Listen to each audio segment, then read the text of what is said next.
Yes people, good morning, good afternoon, good evening to all of you. कैसे हैं सब लोग? होप सो आप सब लोग बहुत बढ़िया रहेंगे। मैं बता दूं, मैं भी बहुत अच्छा हूं। सो नवंबर 2022 एग्जाम अभी आने वाला है। ज़्यादा टाइम भी नहीं बचा है, अब तो ऐसे गिनती के दिन बचे हैं जिसको आप फिंगर्स पे काउंट कर सकते हैं, इतने दिन बचे हैं। तो here it's super 30 questions for CA final direct text for November 2022 examination. जैसा मैंने बोला था कि मैं आपको कुछ ऐसे क्वेश्चंस देने वाला हूं जो आपके लिए बहुत ज़्यादा जरूरी रहेंगे रिवीजन पर्पस के लिए, क्योंकि आप बहुत बार पढ़ चुके हैं, एक दो बार आपने पढ़ लिया, उसके बाद में आपको रिवाइज करने को चाहिए। तो रिवाइज कैसे करें? तो मैंने यहाँ पे आपके लिए कुछ सुपर 30 क्वेश्चन से वो बनाए हैं, या ऐसा बोल सकते हो इसमें से कुछ क्वेश्चंस मैंने एज इट इज अडॉप्ट किए हैं जो मुझे लगता है बहुत ज़्यादा जरूरी है एग्जामिनेशन पर्पस के लिए, और इतना आप करके जाएंगे। अब एक और चीज समझना है, यहां पे कौन कौन से क्वेश्चंस मैंने कौन कौन से टॉपिक कवर किए हैं, तो मैं आपको बता दूं। सबसे पहला जो क्वेश्चन है, मैं एक एक क्वेश्चन के बारे में सिर्फ 30 सेकंड लूंगा और आपको मैं बताऊंगा कि एग्जैक्टली मेरा थॉट क्या रहा है वो क्वेश्चन बनाने के पीछे या वो क्वेश्चंस अडॉप्ट करने के पीछे। तो सबसे पहला टॉपिक है, दैट इज द पीजीबीपी। अब एक बात बताइए, पीजीबीपी नहीं है, this is the total income. आपका टोटल इनकम का क्वेश्चन आता है, फर्स्ट क्वेश्चन आता है 14 मार्क्स का। एंड जो फर्स्ट क्वेश्चन 14 मार्क्स का आता है उसमें ना बच्चे बहुत ज्यादा गलती कर रहे हैं। मैंने ये देखा है, क्योंकि मेरे पास बहुत सारे बच्चों की जो जेरोक्स कॉपी आती है, जो भी वो लोग सर्टिफाइड कॉपीज मंगवाते हैं, उसमें मैंने देखा है कि बहुत सारे बच्चे जो फर्स्ट क्वेश्चन है उसमें मिस्टेक्स कर रहे हैं। और मिस्टेक्स में क्या होता है, if you are not scoring 10 marks और more than 10 marks in the first question ना, देन पास होने का चांस थोड़ा कम हो जाता है, क्योंकि फर्स्ट क्वेश्चन में एटलीस्ट आपको 10 मार्क्स या उससे ज्यादा मिलना चाहिए, तो आप जो है वो इजीली क्रैक कर सकते हैं सीए फाइनल का एग्जाम, और अच्छे स्कोर के साथ में आप क्रैक कर सकते हैं।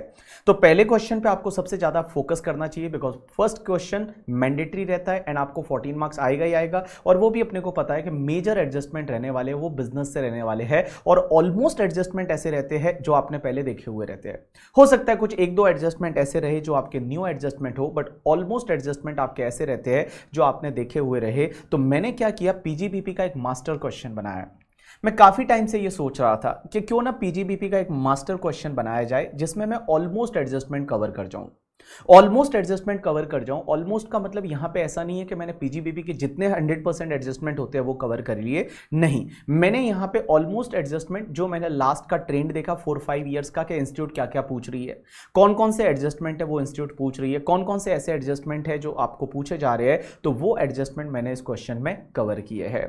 तो आप जब ये क्वेश्चन नंबर 1 देखेंगे तो बहुत ही बड़ा क्वेश्चन है, क्योंकि आप देखेंगे कि पीएनडल के डेबिट साइड में इतने सारे आइटम्स डाले रखे हैं, दैट इज द टोटल। आपके आप देखेंगे 22 आइटम्स डाल रखे हैं पीएनडल के डेबिट में, 22 आइटम्स डाल रखे हैं जो डेबिट साइड में, इतने एडजस्टमेंट आपके पीएनडल के डेबिट से रिलेटेड रहेंगे।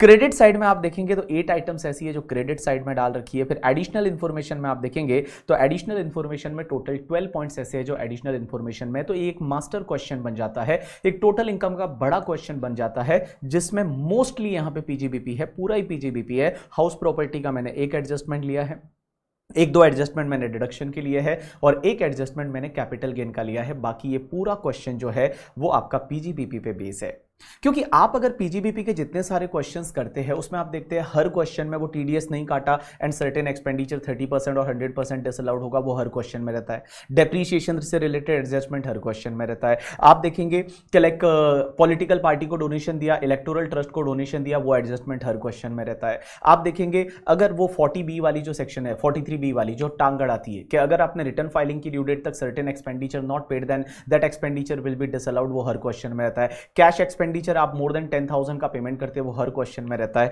तो मैंने इसमें बहुत सारे एडजस्टमेंट कवर किए, और बहुत सारे तो ऐसे एडजस्टमेंट मैंने कवर किए जो आपको बहुत इंटरेस्टिंग लगेंगे।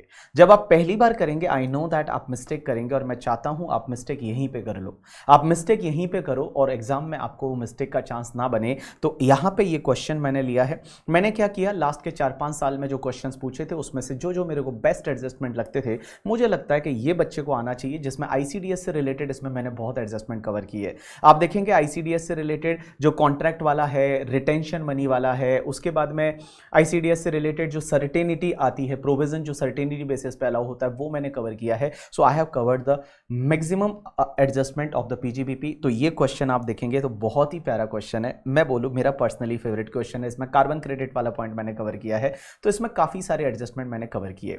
अब आप मुझे पूछेंगे कि सर हमको ये क्वेश्चन क्या पूरा सॉल्व करके करना चाहिए? मैं बताऊं, एटलीस्ट एक बार बार अगर आपके पास टाइम है ना तो आप पूरा सॉल्व करिए, अगर आपके पास टाइम नहीं है तो कोई बात नहीं, आप रफ में करिए, अगर पूरा सॉल्व ना कर पाए, नोट्स ना लिख पाए करके, ठीक है, तो आप रफ में करिए, आप रफ में करिए और रफ में नेट प्रॉफिट से चालू करिए, फिर क्या क्या ऐड होना चाहिए, क्या क्या लेस होना चाहिए, फिर आप सॉल्यूशन को देखिए कि आपके साथ क्या हो रहा है। और मैं बता दूं इसके सॉल्यूशंस मैं अपलोड करने वाला हूं यूट्यूब पे आप देखेंगे कल परसों से इसके हर रोज एक एक क्वेश्चन के मैं सॉल्यूशन डालूंगा। मैं ऐसा नहीं बोल रहा हूं आपको हर सॉल्यूशन देखना चाहिए, बट आपको सॉल्यूशन एक तो प्रेजेंटेशन पर्सपेक्टिव अगर आपको देखना है तो आप देख सकते हैं कि प्रेजेंटेशन कैसा होना चाहिए सर एग्जाम में हमारा, क्योंकि क्या हो रहा है ना, बच्चे नोट्स नहीं लिख रहे या नोट्स सही से नहीं लिख रहे, तो आप जो भी एडजस्टमेंट दे रहे हो उसमें नोट लिखना। एक और बहुत सारे बच्चों का ये डाउट आता है कि सर ये एडिशनल इंफॉर्मेशन जो दे रखी होती है क्या इनका इंपैक्ट दे रखा होता है कि नहीं, जो भी एडिशनल इंफॉर्मेशन हमेशा जो दे रखी होती है ना उसका इंपैक्ट अभी पीएनडल में नहीं दिया, ये अजम्पशन रहती है कि जो भी एडिशनल इंफॉर्मेशन में दिया हुआ है उसका इंपैक्ट पीएनडल में नहीं दिया,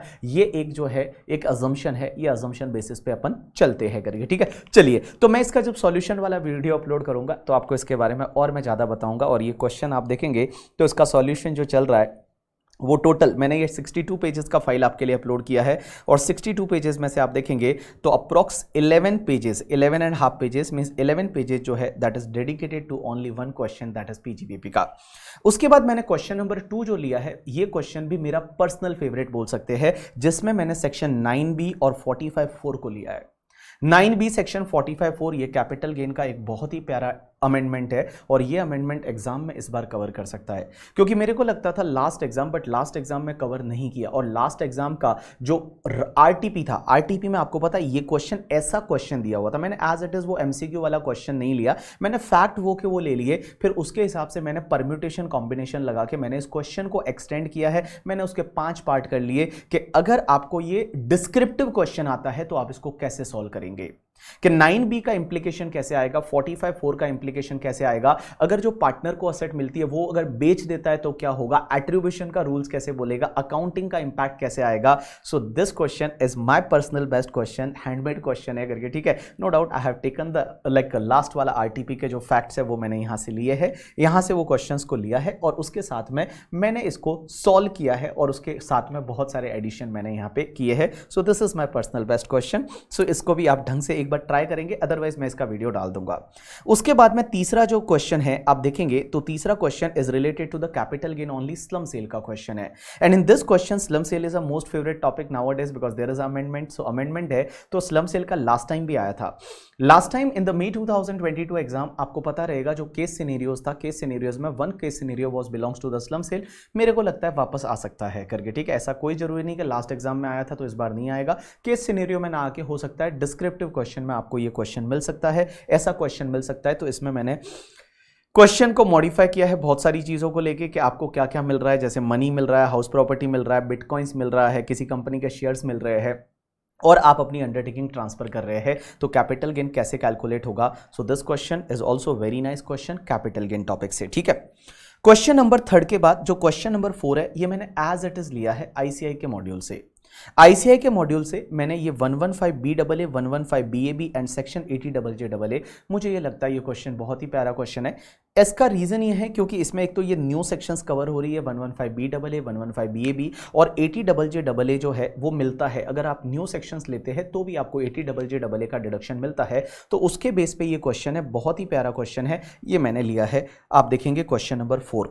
उसके बाद अगर आप क्वेश्चन नंबर 5 की बात करेंगे तो क्वेश्चन नंबर 5 मैंने लिया है AMT, उसके बाद 115BAC सेक्शन आ गई आपकी न्यू वाली, उसके साथ SEZ वाली सेक्शन भी आ गई, तो मैंने यहाँ पे 3-4 सेक्शन को मिक्स करके एक शानदार वाला क्वेश्चन है, दैट इज द जिसमें AMT भी है, जिसमें 115BAC जो न्यू सेक्शन है 115BAC जिसमें वो 6 स्लैब रेट है इंडिविजुअल HUF के लिए, वो वाली है, SEZ है, मैंने काफ़ी चीज़ें हैं वो इसमें इनकॉर्पोरेट की है, और एक बहुत प्यारा क्वेश्चन है ये। इसको मैंने लास्ट वाला जो टेस्ट पेपर था ना May 2022 में मैंने एक टेस्ट पेपर दिया था, उस टेस्ट पेपर में भी ये क्वेश्चन को मैंने रखा था। ये क्वेश्चन हो सकता है एग्जाम में एज इट इज़ ना आए, बट आपको रिविजन के लिए बड़ा जरूरी है BAC 115BAC को पढ़ना, SEZ को पढ़ना, AMT को पढ़ना। Okay, so this question is also very nice question और बहुत अच्छा क्वेश्चन है। मैं जब इसके सॉल्यूशन डालूंगा तो आपको बहुत मजा आएगा। अगर देखिए आपसे खुद से हो जाता है तो आपको सॉल्यूशन का वीडियो देखने की जरूरत नहीं, but if you are not able to solve and आपको कहीं अटक जाते हो कि यार कैसे हुआ ये, देन यू कैन लाइक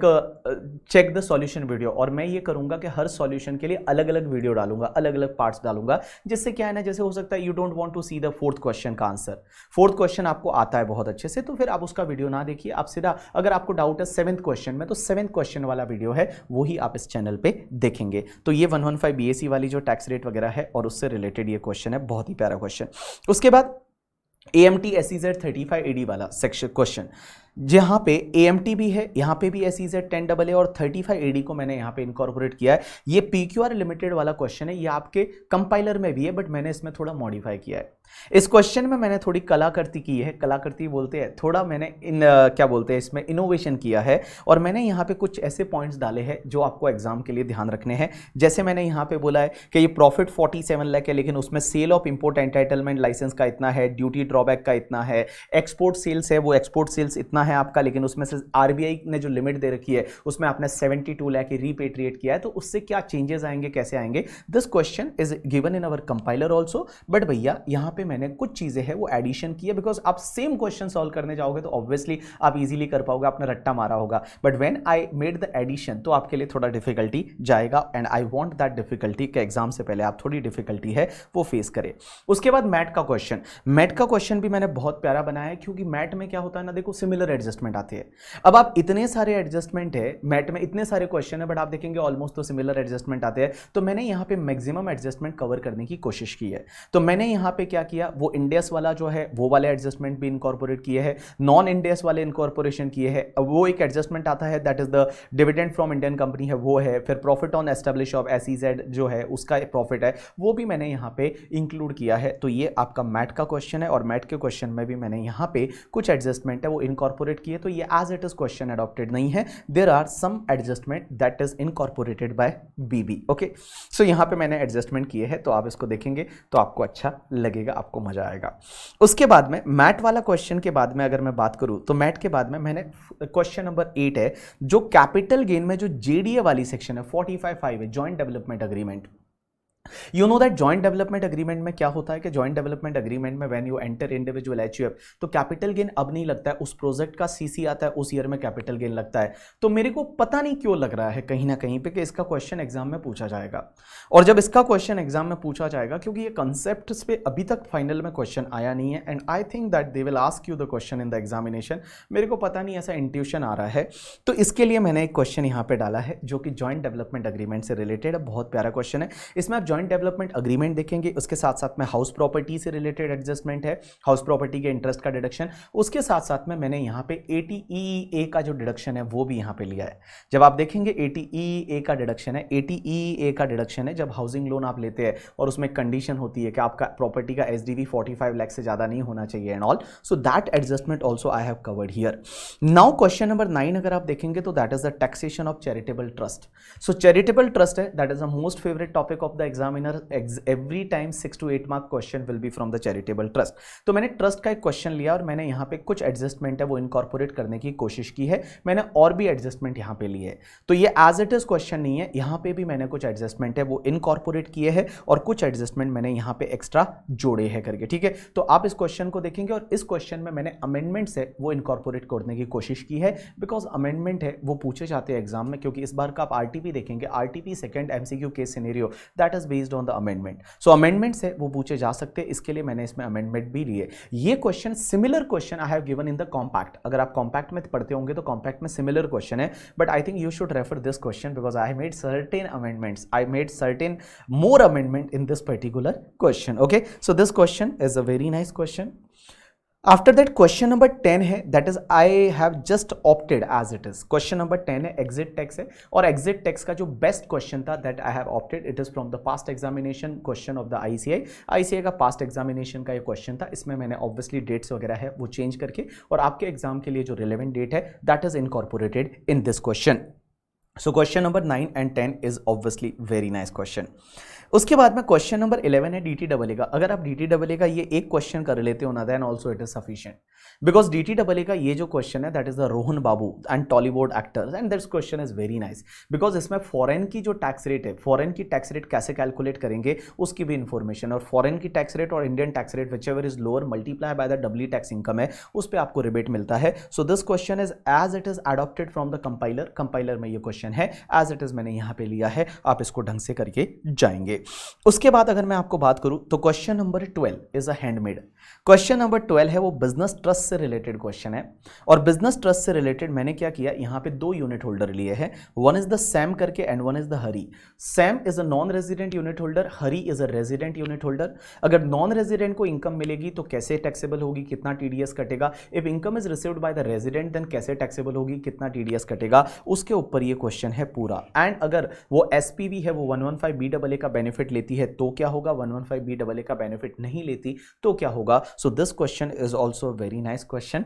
उसके बाद मैंने एक और क्वेश्चन जो लिया that is the investment fund. ये इन्वेस्टमेंट फंड का क्वेश्चन भी है, वो थोड़ा बहुत you can say that I opted from the compiler, but मैंने कुछ इसमें हैंडमेड चीजें हैं वो मैंने यहाँ पे डाली है कि एक बेरिंग इन्वेस्टमेंट फंड है जो कि रजिस्टर्ड है ऑल्टरनेट इन्वेस्टमेंट फंड कैटेगरी 2 का, और यहाँ पे जो यूनिट होल्डर को जो इनकम मिल रही है उसका क्या होगा, और इन्वेस्टमेंट फंड को इनकम मिलती है तो क्या होगा। इसमें एक इन्वेस्टमेंट यूनिट होल्डर है दैट इज द हरी, जिसके पास 10% का इंटरेस्ट है, तो उसके हाथ में कौन सी इनकम टैक्सेबल होगी, कौन सी नहीं होगी, लॉसेस को कौन कैरी फॉरवर्ड करेगा। फिर मैंने एक और क्वेश्चन यहां पे डाला है कि अगर मान लो 100% इनकम डिस्ट्रीब्यूट नहीं होती है तो भी क्या होगा करके, ठीक है। अगर मान लो डिस्ट्रीब्यूट हुआ, वो डिस्ट्रीब्यूट पूरा नहीं होता है तो क्या होगा यूनिट होल्डर के हाथ में। तो ये मैंने एक क्वेश्चन नंबर 13 है जो इनकॉर्पोरेट किया है। Question number 14 is my favourite question that is from TDS TCS, और ये एमसीक्यू बेस्ड क्वेश्चन है, और ये क्वेश्चन मैंने लास्ट में वाला टेस्ट पेपर दिया था उसमें भी मैंने ये क्वेश्चन दिया था कि इस क्वेश्चन में बहुत प्यारी चीज ये है कि इस क्वेश्चन में मैंने 194Q डाला हुआ है, उसके साथ में 206C1H है वो डाला हुआ है। सो 194Q एंड 206C1H उन दोनों का कॉम्बिनेशन, उसके साथ में 194O, तो ये तीन सेक्शन है वो एक साथ में यहाँ पे आती है, और ये एमसीक्यू बेस्ड क्वेश्चन है, बहुत प्यारा क्वेश्चन है, बहुत अच्छा क्वेश्चन है, और इसका एक्सप्लेनेशन भी मैंने यहाँ दे रखा है कि कैसे आंसर क्यों आएगा, कैसे आएगा, वो मैंने यहाँ पे दे रखा है।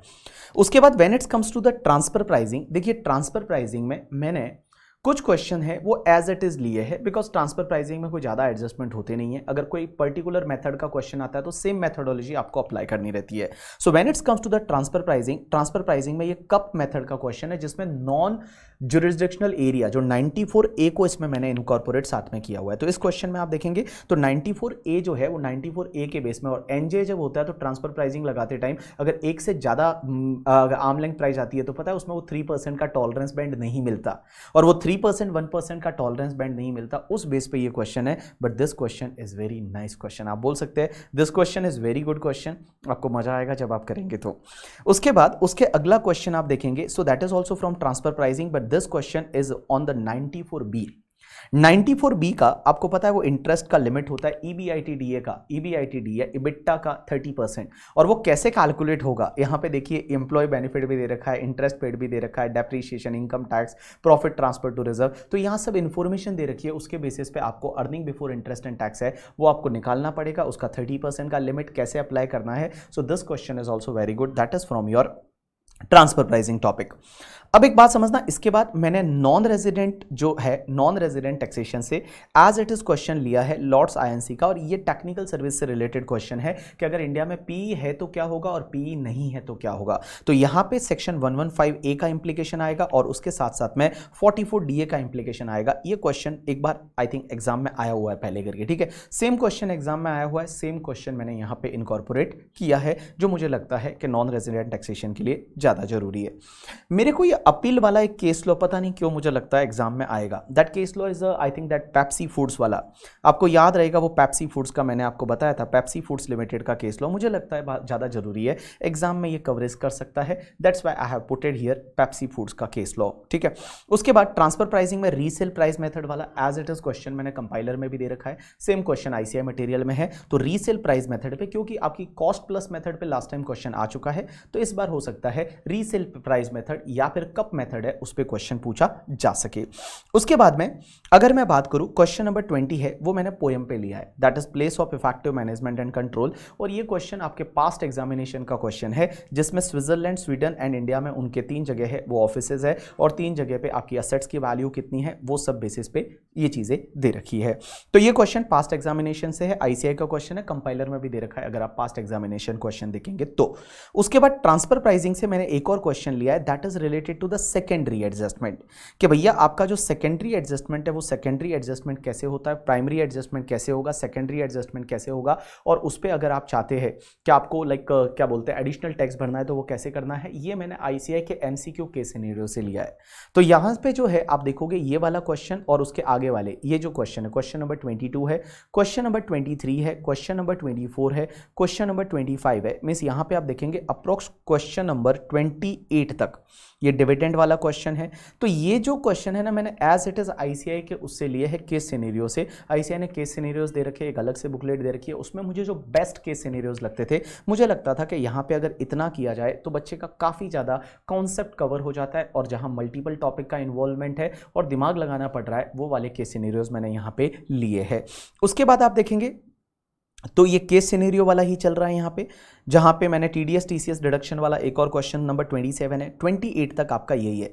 28 वाला क्वेश्चन है ये, भाई साहब क्या क्वेश्चन है ना। अब मैं बताऊँ, आप अगर खुद करने जाएंगे तो ये क्वेश्चन आपसे नहीं होगा, पहली बार में तो नहीं होगा, आप चाहिए तो ट्राई कर लीजिए करके, ठीक है। ये क्वेश्चन एनआरआई टैक्सेशन से रिलेटेड है, और एनआरआई टैक्सेशन में दैट इज द चैप्टर 12 जो है, that is NRI taxation related, this question is based on NRI taxation. So ये क्वेश्चन आप पहली बार करने जाएंगे आपसे नहीं होगा, और इसका एक्सप्लेनेशन भी नहीं दे रखा, मैंने डायरेक्टली आपको एमसीक्यू के सॉल्यूशन दे रखे, that is the BBCA, and this question is not from the ICI MCQ booklet से नहीं है, ये पुराना क्वेश्चन है कोई।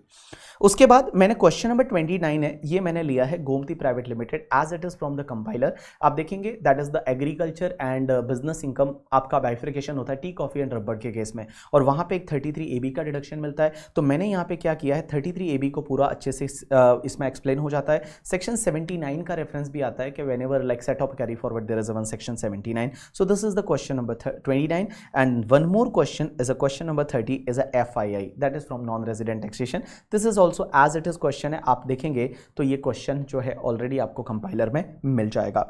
सो यहाँ पे मैंने ये 30 क्वेश्चन लिए हैं। दिस 30 क्वेश्चन ये एश्योरेंस नहीं है, don't rely only on this 30 question. मैं आपको वापस बोल रहा हूँ, it is a like note के don't rely only on this 30 question, this 30 question is only for the revision purpose।